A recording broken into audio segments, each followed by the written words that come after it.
স্টুডেন্টদের একটা কোয়েশ্চেন কিন্তু সব সময় আসে। কোয়েশ্চেনটা কি জানো? তোমরা আমাকে কোয়েশ্চেন করো যে ম্যাম, যখন সময় ছিল পরীক্ষার আগে, অনেক আগে, তখন ভাবতাম হাতে তো এখন প্রচুর সময়, এখন পড়ে কি হবে। আর ঠিক যখন পরীক্ষার আগে চলে এসেছে, শেষ মুহূর্তে যখন আমাকে পড়তেই হবে, এই সময় মনে হয় যে বাবা, পরীক্ষা তো একদম দোরগোড়ায়, একদম শিরে সংক্রান্তি যাকে বলে, এই সময় আমি এত পড়া কি করে করব।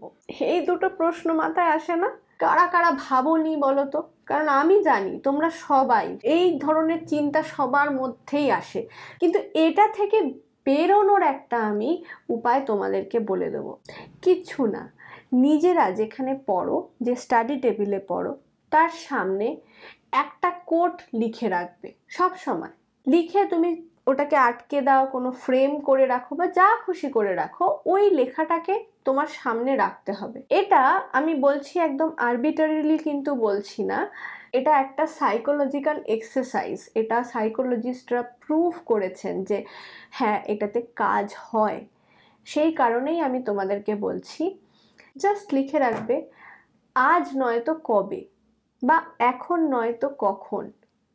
এই দুটোর মধ্যে যে কোনো একটা কোড তুমি লিখে রাখবে। তখনই দেখবে, যখনই তোমার মনে হবে না যে এখনো তো অনেক সময় আছে, পড়ে কি হবে, তখনই তুমি নিজেকে প্রশ্ন করবে ওটা দেখে যে এখন নয়তো কবে, ঠিক কবে তুমি করবে পড়াটা, এক্স্যাক্টলি কবে তোমার করাটা উচিত।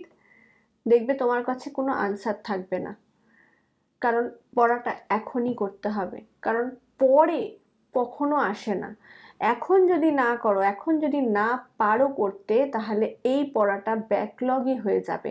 তুমি কখনোই পরের দিনে, পরে কবে করবে, করতে তো হবেই, তোমাকেই করতে হবে, হবে না?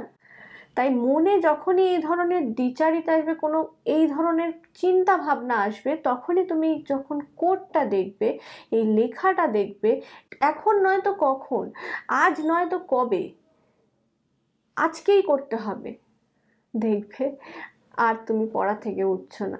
এটা ভীষণভাবে এফেক্ট করে সাইকোলজিক্যালি। করে দেখো, বিশেষ করে যাদের এই ফোকাসিংয়ের সমস্যা হয়, যারা করব ভেবেও করো না, যে না থাক একটু অন্য কিছু করে নিই, তাদের জন্য এটা ভীষণ কার্যকর।